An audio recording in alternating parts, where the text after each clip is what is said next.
Hello friends, स्वागत है आप सबका एक बार फिर से मेरे यूट्यूब चैनल कहानियों का सफ़र में। आज मैं आपके लिए एक नई कहानी लेकर आई हूँ। राजा के दरबार में एक व्यापारी संदूक के साथ पहुँचा। उसने गर्व से कहा, महाराज, मैं व्यापारी हूँ और बिना बीज एवं पानी के पेड़ उगाता हूँ। आपके लिए मैं एक अद्भुत उपहार लाया हूँ। आपके दरबार में एक से एक ज्ञानी और ध्यानी हैं, इसलिए पहले मुझे कोई यह बताए कि इस संदूक में क्या है। अगर बता देगा तो आपके यहाँ चाकरी करने को तैयार हूँ। सभासद पंडितों, पुरोहितों और ज्योतिषियों की ओर देखने लगे, लेकिन उन लोगों ने सिर झुका लिए। सभा में गोलू नाम का व्यक्ति भी उपस्थित था। उन्हें उसकी चुनौती स्वीकार करना आवश्यक लगा, अन्यथा दरबार की जग हंसाई होती। गोलू ने विश्वासपूर्वक कहा, मैं बता सकता हूँ कि संदूक में क्या है, लेकिन इसके लिए मुझे रात भर का समय चाहिए और व्यापारी को संदूक के साथ मेरे यहाँ ठहरना होगा। संदूक बदला ना जाए, इसकी निगरानी के लिए हम रात भर जगे रहेंगे और व्यापारी चाहे तो पहरेदार भी रखवा सकते हैं। सभी मान गए और व्यापारी गोलू के यहाँ चला गया। रात भर दोनों संदूक की रखवाली करते रहे। रात काटनी थी, इसलिए किस्सा कहानी भी चलती रहे। बातचीत के क्रम में गोलू ने कहा, भाई, कुछ दिन पूर्व मुझे एक व्यापारी मिला था। उसने भी यही कहा था कि बिना बीज पानी के पेड़ उगाता हूँ। पेड़ों में भांति भांति के फूल खिलते हैं, वह भी रात में। क्या आप भी रात में पेड़ उगाकर भांति भांति के फूल खिला सकते हैं?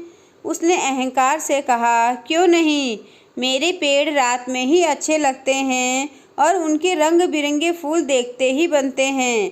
यह सुनते ही गोलू की आंखों में चमक आ गई और वे निश्चिंत हो गए। दूसरे दिन दोनों दरबार में उपस्थित हुए। गोलू ने जेब से कुछ आतिशबाजी निकाल कर छोड़ी। सभासद झुंझला गए।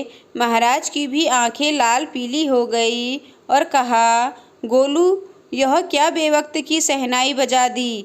सभा का सामान्य शिष्टाचार भी भूल गए। गोलू ने वातावरण को सहज करते हुए कहा, महाराज, सर्वप्रथम इस धृष्टता के लिए क्षमा चाहता हूँ, लेकिन यह मेरी मजबूरी थी। इसी में व्यापारी भाई के रहस्यमय प्रश्न का उत्तर है। इसमें ही बिना जड़ के भांति भांति के रंगों में फूल खिलते हैं। व्यापारी अवाक रह गया। उसने सहमते हुए कहा, महाराज, इन्होंने मेरे गहरे प्रश्न का उत्तर दे दिया। फिर उसने विस्मयपूर्वक गोलू से पूछा, आपने कैसे जाना कि इसमें आतिशबाजी ही है? गोलू ने सहजता से कहा, व्यापारी, जब आपने यह कहा कि बिना बीज पानी के पेड़ उगते हैं और उनमें भांति भांति के फूल खिलते हैं, तब तक तो मुझे संदेह रहा, परंतु मेरे पूछने पर यह कहा कि रात में ही आपकी यह फसल अच्छी लगती है, तब जरा भी संशय नहीं रहा कि इसमें आतिशबाजी छोड़ अन्य सामान होगा। व्यापारी मायूस हो गया। राजा ने कहा, व्यापारी, आपको दुखी होने की ज़रूरत नहीं है। आप यहाँ रहने के लिए स्वतंत्र हैं, पर अपना कमाल रात में दिखाकर लोगों का मनोरंजन कीजिएगा।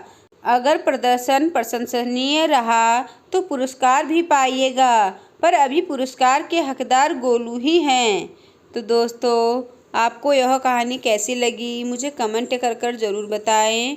और अगर आपको मेरी कहानी पसंद आई हो तो मेरे चैनल को लाइक कीजिए और सब्सक्राइब कीजिए और साथ ही अपने दोस्तों के साथ आगे शेयर कीजिए। धन्यवाद।